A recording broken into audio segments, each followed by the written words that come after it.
నమస్తే, welcome to special focus. Corona పేరు వినగానే ప్రపంచం వణికిపోయిన రోజులు గుర్తొస్తాయి. మరి అలాంటి వైరస్ ఇప్పుడు మరోసారి ఆంధ్రప్రదేశ్లో కలకలం రేపుతుంది. రాష్ట్రంలో తాజాగా కరోనా కేసులు నమోదవడం, నలుగురు మరణించడం ఆందోళన కలిగిస్తుంది. అయితే పరిస్థితి పూర్తిగా అదుపులోనే ఉందని, ఎక్కడా కరోనా క్లస్టర్ లేదని కూడా ఇప్పటికే ఆరోగ్య శాఖ స్పష్టం చేస్తుంది. మరి కొత్త వేరియంట్ కారణమా అన్న అనుమానంతో కూడా బాధితుల నమూనాలను జీనోమ్ సీక్వెన్సింగ్కు పంపించారు. అయితే అసలు రాష్ట్రంలో కరోనా పరిస్థితి ఏంటి? మరి ఏ జిల్లాల్లో కేసులు నమోదయ్యాయి? అసలు ప్రజలు ఎలాంటి జాగ్రత్తలు తీసుకోవాలనే దానిపై ఇప్పుడు ప్రధానంగా అసలు ఏం చేయాలి ఏంటి అనే దానిపై అయితే ఇప్పుడు క్లుప్తంగా ఇక్కడ చూద్దామండి. మనం ఇక్కడ ఏపీలో అయితే మళ్ళీ కరోనా కలకలం సృష్టించింది. ఏపీలో కరోనా అయితే మళ్ళీ వస్తుందని కూడా చెప్తున్నారు. ఇక జూన్ 26, జూలై 16 మధ్య 12 కరోనా కేసులు అయితే నమోదయ్యాయి. అంటే మనకి చూడండి, జూన్ 26 నుంచి జూలై 16 మధ్య 12 కరోనా కేసులు అయితే నమోదయ్యాయి. అందులో రాష్ట్రంలో 4 మరణాలు అయితే నమోదయ్యాయి. అంటే జూన్ 26 నుంచి జూలై 16 మధ్య వచ్చిన 12 మందికి కరోనా కేసులు అయితే మనకి చూపిస్తున్నాయి. ఇంకా ఆ 12 మందిలో అయితే రాష్ట్రంలో నలుగురు అయితే మరణించినట్టయితే చెప్తుంది. ఇక పరిస్థితి అదుపులోనే ఉందని కూడా ఇప్పటికీ ఆరోగ్య శాఖ అయితే వెల్లడించినట్టు కూడా చూడొచ్చు. ఇక ప్రజలు అప్రమత్తంగా ఉండాలని కూడా ఇప్పటికీ వైద్య ఆరోగ్య శాఖ అధికారులు కూడా పలు సూచనలు అయితే చేస్తున్నారు. ఇక ఏపీలో జూన్ 26 నుంచి జూలై 16 మధ్య 12 కరోనా కేసులు అయితే నమోదయ్యాయి. అందులో భాగంగా అంటే నలుగురు మరణించినట్టు కూడా వెల్లడించారు. ఇక పరిస్థితి అదుపులోనే ఉంది అని కూడా ఇప్పటికీ ఆరోగ్య శాఖ చెప్తుంది. అదుపులో ఉన్నా కూడా ప్రతి ఒక్కరు కూడా అంటే ప్రజలందరూ కూడా అప్రమత్తంగా ఉండాలి అని ఆరోగ్య శాఖ అధికారులు అయితే ప్రధానంగా చెప్తున్నట్టు కూడా మనం చెప్పొచ్చు. ఇక నెక్స్ట్ చూసినట్లయితే ఇక్కడ అంటే జిల్లాల వారీగా కేసులు ఎలా నమోదయ్యాయి ఏంటంటే ఏ జిల్లాలు ఎక్కడ ఎన్ని కరోనా కేసులు నమోదయ్యాయని కూడా మనం చెప్పొచ్చు. అందులో వైఎస్ఆర్ కడప జిల్లాలో 8 కేసులు అయితే నమోదయ్యాయి. అంటే వైఎస్ఆర్ కడప జిల్లాలో 8 కరోనా కేసులు వచ్చాయి. అందులో గుంటూరులో 2 కేసులు, విశాఖపట్నంలో చూసినట్టయితే 1 కేసు, కాకినాడలో 1 కేసు, కడపలోనే అత్యంత కేసులు వచ్చాయి. అంటే వైఎస్ఆర్ కడప జిల్లాలో 8 కేసులు వచ్చాయి, గుంటూరులో 2 కేసులు. అంటే ఈ కరోనాకు సంబంధించి విశాఖపట్నంలో 1 వచ్చిందనమాట, కాకినాడలో 1. ఇక కడపలో మాత్రం అత్యధిక కేసులు వచ్చాయని అయితే మనకి ప్రధానంగా ఆరోగ్య శాఖ అధికారులు అయితే చెప్తున్నారు. ఇక ఇందులో జిల్లాల వారీగా కేసులు అయితే ప్రధానంగా వస్తున్నాయి. వైఎస్ఆర్ కడప జిల్లాలో 8, అంటే 8, ఇక్కడ 2, 1, 1. ఇక్కడ కడపలో మాత్రం అత్యధిక కేసులు నమోదైనట్టు చెప్తాయి. కరోనా వల్ల చాలా వరకు ఇబ్బందులు పడే అవకాశం ఉంది. కాబట్టి ప్రతి ఒక్కరు కూడా ముందు ప్రతి ఒక్కరు తగిన జాగ్రత్తలు తీసుకోవాలి. చిన్నవాళ్ళైనా పెద్దవాళ్ళైనా ప్రతి ఒక్కరు, ఇంట్లో ఉన్న వాళ్ళైనా బయటికి వెళ్ళే వాళ్ళైనా ప్రతి ఒక్కరు కరోనాకు సంబంధించి అప్రమత్తంగా ఉండాలి. ఎప్పటికప్పుడు కూడా ఆరోగ్యాన్ని చెక్ చేసుకుంటూ ఉండాలి. ఆరోగ్య పరిస్థితి ఎలా ఉంది, మెరుగ్గా ఉందా లేదా అన్న విషయాల్లో కూడా చాలా అప్రమత్తంగా ఉండాలి అనే దానిపైన అయితే ఇప్పటికే డాక్టర్స్ అయితే పలు చెప్తున్నారు. ఇవన్నీ కూడా మనం గమనించాలన్నమాట. మరణాల వివరాలు ఏంటి అంటే ఇప్పుడు ప్రధానంగా చూసినట్లయితే మొత్తం నలుగురు మృతి చెందారు. ఇప్పుడు వచ్చిన కేసులలో నలుగురు మృతి చెందారు. అందులో కడప జిల్లాకు చెందిన వారే 3 ఉన్నారనమాట. వచ్చిన ఈ నలుగురు మృతి చెందారు కదా, ఈ నలుగురిలో కూడా ఎక్కువగా కడప జిల్లాకు చెందిన 3 మాత్రమే ఉన్నారు. ఇక కాకినాడకైతే చెందిన వాళ్ళు 1 ఉన్నారు. అందరికీ ఇతర తీవ్రమైన ఆరోగ్య సమస్యలు అయితే ప్రధానంగా ఉన్నాయని చెప్పాలి. ఇక మధుమేహం, బీపీ, కిడ్నీ వ్యాధులతో బాధపడుతున్న వారు కూడా చాలామంది ఉన్నారు. అలాంటి వాళ్ళు చాలా జాగ్రత్తగా ఉండాలి, ఎప్పటికప్పుడు అప్రమత్తంగా ఉండాలి. కరోనా అనేది ఎప్పుడు ఏ టైప్లో ఉంటుందో ఎలా వస్తుందో కూడా తెలియదు. కాబట్టి ప్రతి ఒక్కరు కూడా ఆహారపు విషయంలో అయితే ఏంటి, బయటికి వెళ్ళినా చేసినా ఇంట్లో ఉన్నా ఎక్కడికి వెళ్ళినా కూడా తగు జాగ్రత్తలు తీసుకోవాలి. మాస్క్ అనేది కంపల్సరీ ఉండాలి, శానిటైజ్ చేసుకోవాలి, ప్రతిదీ కూడా ఉండాలని చెప్తున్నా. అంటే మరణాల వివరాలు అయితే ఇలా ఉన్నాయి కాబట్టి ప్రతి ఒక్కరు అప్రమత్తంగా ఉండాలంటే ప్రధానంగా చెప్పొచ్చు. ఇక ఇందులో 4 మృతి చెందారు. 4లో కడప జిల్లాకు చెందిన వారే 3 ఉన్నారని చెప్పాలి. మరి కాకినాడకైతే 1 ఉన్నారు. ఇక అందరికీ కూడా ఇప్పుడున్న ఆరోగ్య సమస్యల వల్ల తీవ్ర ఇబ్బందులు ఎదుర్కొనే అవకాశం ఉంటుంది. అంటే కరోనా వచ్చే అవకాశం అయితే లేదు, వచ్చే అవకాశం ఉందో లేదో మనం స్పష్టంగా చెప్పలేము. కానీ ప్రతి ఒక్కరు కూడా ఆరోగ్య విషయంలో తగు జాగ్రత్తలు తీసుకోవాలని ఇప్పటికే అధికారులు అయితే వెల్లడిస్తున్నారనమాట. నెక్స్ట్ చూసినట్లయితే కొత్త వేరియంట్ అనుమానమా అంటే ఇప్పుడు ఇంతకుముందు కరోనా వచ్చింది, మరి ఇప్పుడు ఏంటి పరిస్థితి అంటే కొత్త వేరియంట్ ఏమైనా వస్తుందా అన్న అనుమానం ఏమైనా ఉందా అని కూడా ప్రతి ఒక్కరిలో ఇప్పుడు ఒక టెన్షన్ మొదలైందనమాట. మళ్ళీ కొత్త వేరియంట్ వస్తుందా? మళ్ళీ ఏం జరగబోతుంది? ఇంతకుముందు కరోనా వచ్చినప్పుడే ప్రతి ఒక్కరు కూడా చాలా ఇబ్బందులు పడ్డారు. టెన్షన్స్ అంటే ఎప్పుడు ఏం జరుగుతుంది? అంటే మరణాల రేటు కూడా అలా ఉండే అనమాట అప్పుడు. మధ్యలో వచ్చినప్పుడు ఓకే పర్లేదు స్టార్టింగ్‌లోకి ఇప్పటికి మళ్ళీ ఇప్పుడు కొత్త వేరియంట్ వస్తుంది అనేసరికి ప్రజలకు అనుమానాలైతే వ్యక్తమవుతున్నాయి. అసలు ఏం చేయాలి? ఎలా ఉండాలి? అనే దానిపైన కూడా అంటే ఇక్కడ చూడండి 5 మంది నమూనాలు పూణే ఎన్ఐవికి పంపించారు. అంటే ఇప్పటికే అధికారులు ఏంటంటే కొత్త వేరియంట్ ఏమైనా వస్తుందా అన్న పలు అనుమానంతో అంటే అనుమానం వచ్చింది. ఆ అనుమానంతో ఒక 5 మంది నమూనాలైతే పూణే ఎన్ఐవికి పంపించారనమాట. అక్కడ అంటే ఈ టెస్ట్‌లో ఏం జరుగుతుందనేది మనకు తెలుస్తుంది. జీనోమ్ సీక్వెన్సింగ్ పరీక్షలు కూడా కొనసాగుతున్నాయి. అంటే ఈ 5గురికి ఈ జీనోమ్ సీక్వెన్సింగ్ పరీక్షలు కూడా కొనసాగుతున్నాయి. కొత్త వేరియంట్‌పై అయితే ఇప్పటికైతే స్పష్టత రాలేదు.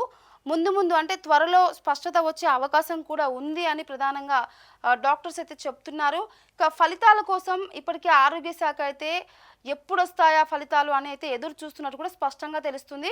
కొత్త వేరియంట్ అనుమానం ఉండటంతో ఇక్కడ ఐదుగురికి అంటే 5 మంది నమూనాలనైతే ఎన్ఐవి అంటే పూణే ఎన్ఐవికి అయితే పంపించారు. మరి అక్కడ జీనోమ్ సీక్వెన్సింగ్ పరీక్షలు కూడా కొనసాగుతున్నాయి అన్నమాట. మరి అందులో కొత్త వేరియంట్‌పై త్వరలో స్పష్టత వచ్చే అవకాశం అయితే స్పష్టంగా కనిపిస్తుంది. ఫలితాల కోసం ఇప్పటికే ఆరోగ్య శాఖ అధికారులు అయితే ఎదురు చూస్తున్నారన్నమాట. ఏమవుతుంది? ఏంటి? ఈ టెస్ట్‌ల అనంతరం ఏం జరుగుతుంది? కొత్త వేరియంట్ వచ్చిందా? రాలేదా? అన్న దానిపై అయితే ప్రధానంగా అయితే మనకి స్పష్టత వస్తుంది అని అయితే ఆరోగ్య శాఖ అధికారులు అయితే ప్రస్తుతం పరిస్థితి ఎలా ఉంది? ఇప్పుడు ఇవన్నీ చూసాం. కొత్త వేరియంట్ వస్తుందా లేదా అనే దానిపై వాళ్ళు ఇంకా టెస్ట్‌కి పంపించారు. అది వస్తుందా లేదా అన్న దానిపై త్వరలో స్పష్టమయ్యే అవకాశం ఉందని కూడా మనకి ఆరోగ్య శాఖ అధికారులు చెప్తున్నారు. తర్వాత ఏంటి? ప్రస్తుతం పరిస్థితి ఎలా ఉంది అనే ఆలోచనలో అందరికీ పడ్డారనమాట. నెక్స్ట్ వచ్చే అంటే ప్రస్తుతం పరిస్థితి ఎలా ఉంటుంది ఏంది అనే దానిపై చూసుకుంటే ఇక్కడ చూసుకుంటే ముగ్గురు హోమ్ ఐసోలేషన్‌లో అయితే చికిత్స పొందుతున్నారనమాట. ముగ్గురైతే ఐసోలేషన్‌లో ఉన్నారు. ఇద్దరైతే ఆసుపత్రిలో చికిత్స పొందుతున్నారు. మిగతా ముగ్గురైతే పూర్తిగా కోలుకొని డిశ్చార్జ్ అయ్యారు. రాష్ట్రంలో ఎక్కడా కూడా కరోనా క్లస్టర్ లేదని కూడా స్పష్టంగా చెప్తున్నారు. కమ్యూనిటీ వ్యాప్తి లేదని కూడా ఆరోగ్య శాఖ స్పష్టం చేసింది. అంటే ఇప్పుడు ఇంతకుముందు చూసిన దాంట్లో ముగ్గురైతే హోమ్ ఐసోలేషన్‌లోనే చికిత్స పొందుతున్నారు. వాళ్ళకి తగ్గలేదు. ఇద్దరైతే ఆసుపత్రిలో చికిత్స పొందుతున్నారనమాట. ఇందులో ముగ్గురు మాత్రం పూర్తిగా అంటే ఎలాంటి ఇబ్బంది లేకుండా హెల్త్ పరంగా అన్ని టెస్టులు అయిన తర్వాత పూర్తిగా కోలుకొని వాళ్ళైతే డిశ్చార్జ్ అయ్యి వెళ్ళిపోయారని కూడా చెప్తున్నారు. రాష్ట్రంలో ఎక్కడా కూడా కరోనా క్లస్టర్ అయితే కనిపించట్లేదని కూడా ఆరోగ్య శాఖ అధికారులు అయితే స్పష్టంగా చెప్తున్నారు. కమ్యూనిటీ వ్యాప్తి లేదని కూడా ఆరోగ్య శాఖ పూర్తిగా స్పష్టంగా చెప్తుంది. కనుక ఎవరు కూడా ఎక్కువగా భయపడాల్సిన అవసరం లేదు. ముందే అది రాకుండా ఉండాలంటే ఏం చేయాలి? ఎలా ఉండాలి? ఎలాంటి ఆహారం తీసుకోవాలి? ఎలా ఉండాలి? బయటకు వెళ్ళినా ఇంట్లో ఉన్న పిల్లల విషయంలో కానీ పెద్దల విషయంలో వృద్ధుల విషయంలో కూడా ప్రతి ఒక్కరూ అప్రమత్తంగా ఉంటూ ఈ కరోనా బారిన పడకుండా అంటే కరోనా కొత్త వేరియంట్ వస్తుందా మరి రాదా అనేది అయితే ఇంకా స్పష్టత అయితే రాలేదు. త్వరలో అయితే రాబోయే అవకాశాలు ఉన్నాయని కూడా చెప్తున్నారు. కొన్ని టెస్టులకు కూడా పంపించారు. మరి అక్కడికి ఆ టెస్టులు అయిపోయిన తర్వాత అసలు కొత్త వేరియంట్ వస్తుందా రాలేదా అనే దానిపై స్పష్టంగా చెప్తారు ఆరోగ్య శాఖ అధికారులు. అప్పటిదాకా మనమైతే వేచి చూడాలన్నమాట.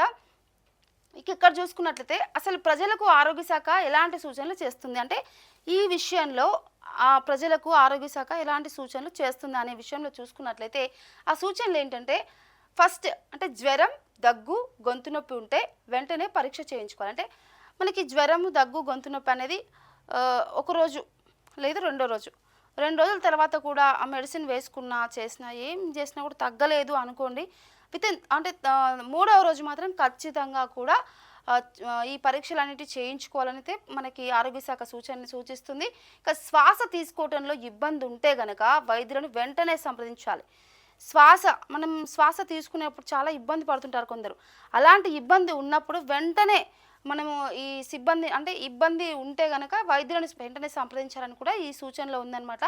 వృద్ధులు, దీర్ఘకాలిక వ్యాధిగ్రస్తులు మాస్క్ పక్కా ధరించాలి. అంటే చిన్నపిల్లలు, వృద్ధులు, దీర్ఘకాలిక వ్యాధిగ్రస్తులు ఉన్నవారు ముఖ్యంగా ఈ సైనస్ ప్రాబ్లమ్స్ అంటే ఎక్కువగా జలుబు, దగ్గు ఇలాంటివి కొందరికి ఉంటుంటాయి అన్నమాట. రెగ్యులర్గా వస్తుంటాయి పోతుంటాయి. అలాంటి వాళ్ళు మాత్రం ప్రతి ఒక్కరు కూడా మాస్క్ అనేది ధరించాలని కూడా మనకి ఈ సూచనలో ఒక భాగం అని చెప్పాలి. ఇక రద్దీ ప్రదేశాల్లో జాగ్రత్తలు తప్పనిసరిగా ఉండాలి. అంటే ప్రతి ఒక్కరంటే మనం రెగ్యులర్‌గా జర్నీ చేస్తున్నట్టు బస్సులలో కానీ, మనకి ఎక్కువగా రద్దీ ఉన్న ప్లేస్‌లలో అంటే ఎక్కడైనా సరే మనం తగు జాగ్రత్తలతో ఉండాలనమాట. పక్క వారికి వచ్చిందనుకోండి చెప్పలేము, అది మనకు కూడా వస్తుండొచ్చు. అందువల్ల ప్రతి ఒక్కరు చిన్న, పెద్ద ఎవరైనా వృద్ధులతో సహా ప్రతి ఒక్కరు బయటికి వెళ్ళామంటే ప్రతి ఒక్కరు కూడా చాలా జాగ్రత్తలు పాటించాలని కూడా చెప్పొచ్చు. ఇక భయపడొద్దు, అప్రమత్తంగా ఉండండి. అంటే ఇప్పుడు కొత్త వేరియంట్ వస్తుందా, మరి కరోనా బారిన మళ్ళీ పడతామా అనైతే అస్సలు భయపడొద్దనైతే మనకు డాక్టర్లైతే ప్రధానంగా చెప్తున్నారు.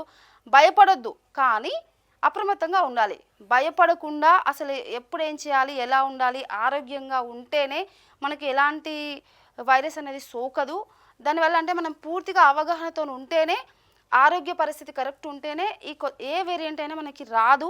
అంటే మన ఆరోగ్య విషయంలో మనమే జాగ్రత్తలు పాటిస్తేనే కదా మనం బాగుంటాము. అదేవిధంగా మనకి ఆరోగ్య శాఖ సూచనలు అయితే ఇలా చేసిందనమాట. జ్వరం, దగ్గు, గొంతు నొప్పి ఉంటే వెంటనే పరీక్ష చేయించుకోవాలి. శ్వాస తీసుకోవడంలో ఇబ్బంది ఉంటే వైద్యుని సంప్రదించాలి. వృద్ధులు ముఖ్యంగా దీర్ఘకాలిక వ్యాధిగ్రస్తులు అయితే మాస్క్ పక్కా ధరించాలి. రద్దీ ప్రదేశాల్లో జాగ్రత్తలు తప్పనిసరిగా ఉండాలి. భయపడొద్దు, కానీ అప్రమత్తంగా ఉండాలి. అంటే అసలు ఈ కొత్త వేరియంట్ వస్తుందా రాలేదని ఇంకా స్పష్టత రాలేదు. ముందు ముందు అంటే త్వరలోనే వస్తుంది. కానీ మీరు మాత్రం అంటే ఆరోగ్య శాఖ ఎలాంటి సూచన సూచిస్తుందంటే పెద్దలు అంటే వృద్ధులు కానీ, చిన్నపిల్లలు కానీ ఎవరైనా సరే ఎక్కువగా ఇప్పుడు ఇక్కడ చూసిన వ్యాధిగ్రస్తులు అంటే దీర్ఘకాలికంగా కొందరికి వ్యాధిగ్రస్తులు ఉన్న వాళ్ళైతే దీర్ఘకాలిక వ్యాధిగ్రస్తులు మాత్రం పక్కా వాళ్ళు మాస్క్ ధరించాలి. చిన్న చిన్న టిప్స్ అనేవి మనం చేస్తేనే మనకి ఆరోగ్యపరంగా చాలా ఇబ్బందులు పడకుండా ఉంటాము. ఎలాంటి వేరియంట్ రాకుండా ముందు అప్రమత్తంగా ఉండాలి. ఈ కరోనా అనేది వస్తుంది రాదు అనేది స్పష్టత రాలేదు. కొత్త వేరియంట్ కూడా త్వరలోనే వస్తుందా రాలేదని స్పష్టత వస్తుంది.